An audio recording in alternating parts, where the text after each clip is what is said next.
আসসালামু আলাইকুম। সরকারি চাকরিজীবীদের মহার্ঘ ভাতার নীতিগত অনুমোদন। একটি সুখবর, সেটা হচ্ছে মহার্ঘ ভাতা 1 জুলাই থেকে কার্যকর হবে। এ বিষয়ে সরকার কর্তৃক জানানো হয়েছে।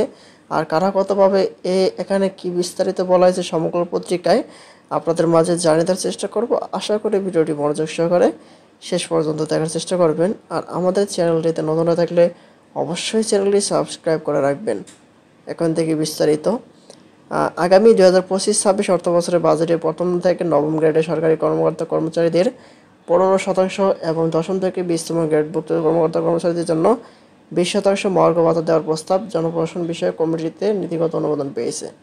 এখানে 15% পাবে হচ্ছে প্রথম থেকে দশম গ্রেড পর্যন্ত যারা আছে, আর দশম থেকে 20তম গ্রেডভুক্ত সরকারি কর্মচারীরা পাবে হচ্ছে 20%। এখানে বলা হয়েছে যে মূল্যস্ফীতির বিবেচনায় সরকারি চাকরিজীবীরা প্রতি বছর 5% হারে বার্ষিক ইনক্রিমেন্ট পেয়ে আসছিলেন। তবে উচ্চ মূল্যস্ফীতির কারণে গত জাতীয় সংসদের নির্বাচনের আগে 2023 সালের জুলাই থেকে বার্ষিক ইনক্রিমেন্টের পাশাপাশি অতিরিক্ত 5% হারে বিশেষ প্রণোদনা দেওয়া হয়, যা অব্যাহত রয়েছে। আর মহার্ঘ ভাতার কার্যকরের সঙ্গে সঙ্গে 5% বিশেষ প্রণোদনার সুবিধা বাতিল হয়ে যাবে। অর্থাৎ যখনই মহার্ঘ ভাতা এটি কার্যকর করা হবে, তখনই এই 5% যে যারা এই সুবিধাটি পাচ্ছিলেন তারা এই সুবিধা থেকে বাতিল হিসেবে গণ্য হবে।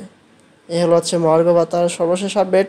পরবর্তীতে নতুন কোনো আপডেট নোটিশ আসা মাত্র আমাদের চ্যানেলটিতে সবার আগে পেতে অবশ্যই চ্যানেলটি সাবস্ক্রাইব করে রাখবেন। আজকের মতো পর্যন্ত সব ভালো থাকবেন, সুস্থ থাকবেন। ধন্যবাদ সবাইকে। আসসালামু আলাইকুম।